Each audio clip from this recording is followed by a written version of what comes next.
Hi, my name is Victoria Boult. Hi, I'm Jaxson Cook, and I play James in the series Noob. And you dipshits thought I was being serious? I'm not gay. Pump, bro. Everybody knows about it. Why'd you delete the fan fiction? Pull yourself together. Lauren was the hottest girl until Minute Story went live. We can try anal. Nico, wait! Yo, I'm worried about Nico. That freaky emo kid is leading him astray. I would say Welcome to the Black Parade by My Chemical Romance probably summarizes our show. I think emo music was really important to our show, and we were able to work with our composers to write a lot of emo music and kind of like emo inspired music because it's such a specific genre that really exists within that time period. And I mean, Welcome to the Black Parade, every time I hear it, I cry. And I think it just sums up like the emotions of being 16 and just feeling everything so much and being unable to express it. And I think that Welcome to the Black Parade is the best expression of just having a lot of emotions and not knowing what to do with them. Oh, that's okay. I'd say probably moody, misunderstood, and that is a hard question. Soft. I hope that makes sense. I actually co-created the series with my producer, Rachel Fawcett, and we came up with the idea because we were talking about the fact that there's so much obsession with Y2K content and with television shows and fashion, but there wasn't really any fictional television exploring kind of what it was like to be a teenager at that time and come of age on the internet and use MySpace and Bebo and have to deal with muffin tops and low-rise jeans and how it was to live through those terrible, traumatic times. I quite enjoyed how kind of boundary pushing the writing was. That was something that really attracted me to the initial script when I read it. I had never really read a script that was so out there and campy and just so sure of itself before. And that was on the first initial read, and obviously stuff changes throughout the process, but it just kept getting better and better and better. But yeah, I just loved it from the get-go pretty much. It was a love at first sight. Love at first sight, if you will.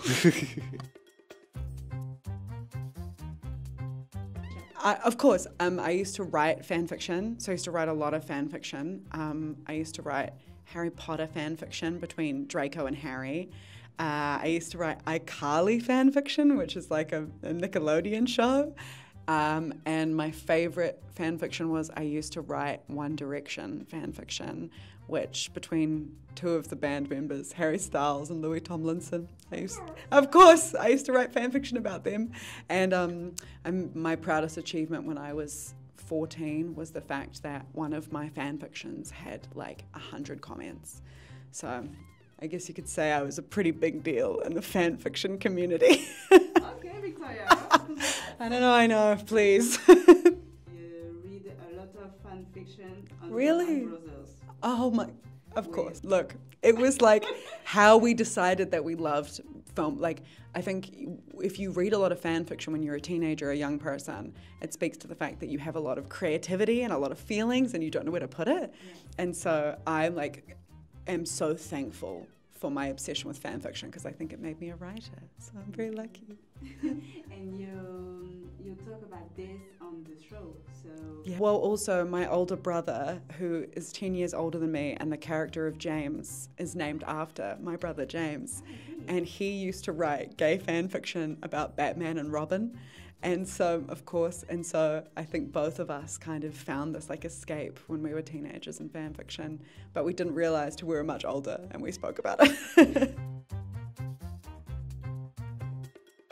So in New Zealand, we have a ball, which is a prom basically, and it's at the end of high school. We only have one, which I went to, and I was so excited. My best friend, her mum is a costumer, and made me a suit from scratch. And then I got there, and it was the worst experience of my life. And then as soon as I walked in, someone that I previously had dated just walked in with someone else, and I went, all right. really love being here. Yeah. Yeah, it's not great. When you're a young person, you think you have to be a certain way or to be a specific type of person to be loved. But what the characters realize is that in order to be loved, they actually have to be their authentic, true selves. And I think my teenage years, I tried to be so many different versions of what other people wanted me to be. And only when I sort of came into adulthood did I realize that like the best version of myself was actually the version that I was, not what anyone else wanted me to be. And that's how I met all my closest friends and fell in love and made connections, was by being my authentic self. So I think that's the message of the show. It's about finding your authentic self and embracing it with every element of you and just being the most truthful version of you.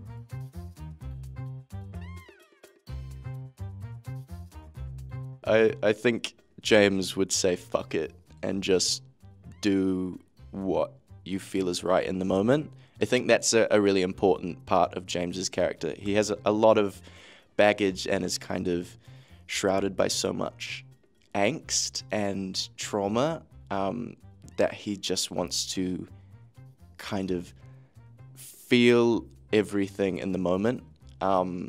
And I think if in this scenario, I think he'd probably just say, fuck it, do what you want.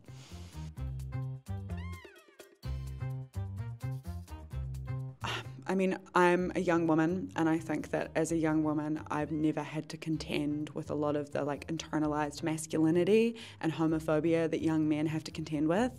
But what I would say is that if you're struggling with any element of your identity, whether it be your sexuality or gender or anything else, I think the best thing you can do is be kind to yourself and allow yourself to be every part of yourself. And even if it's not to other people, even if it's just with yourself.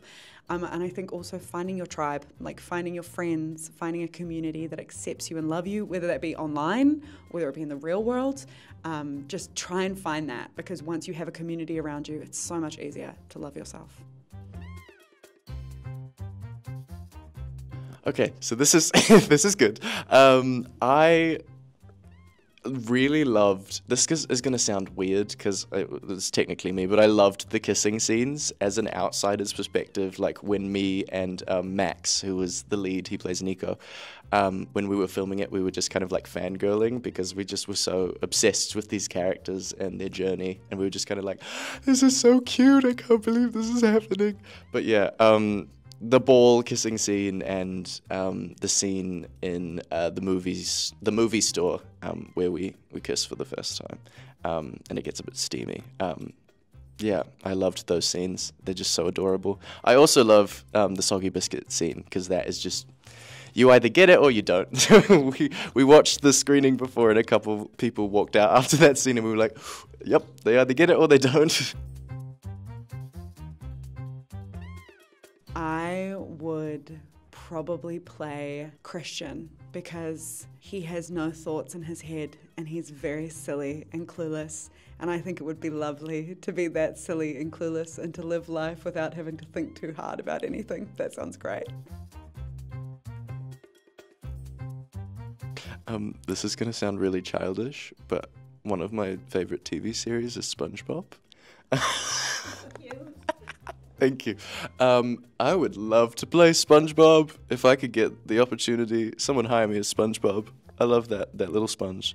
Yeah, I'd play SpongeBob. I'd play the hell out of SpongeBob. I love SpongeBob.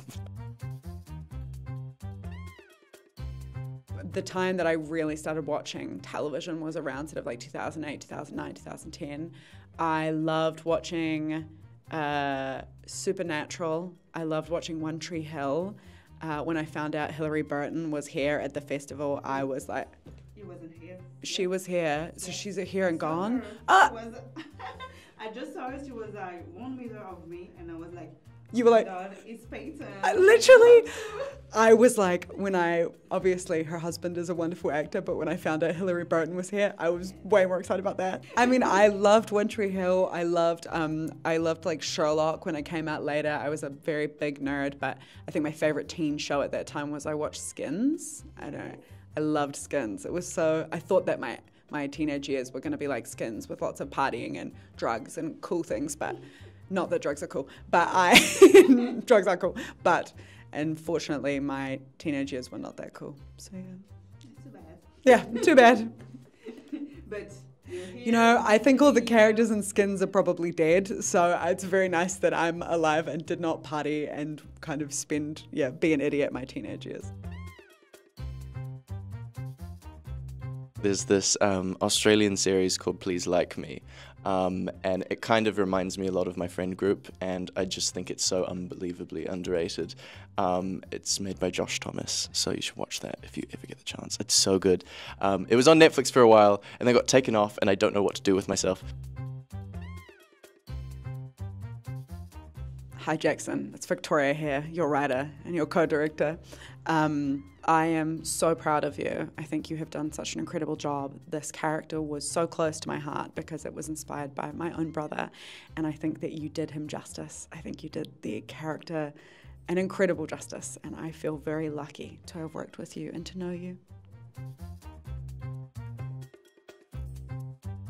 You've been the most profound director I've ever worked with, and you're a fantastic writer and just the loveliest person, and I'm so happy to be on this journey with you, and I really hope we get to work together forever and ever and ever. But yeah, it's just insane how far this little show has come, and I'm so proud of you, and yeah, you're fantastic. That's right. If you want to form an actual connection, you've kind of got to be real. I just wanted things to go back to normal. Back to how it was. In the end, we can't escape from who we are.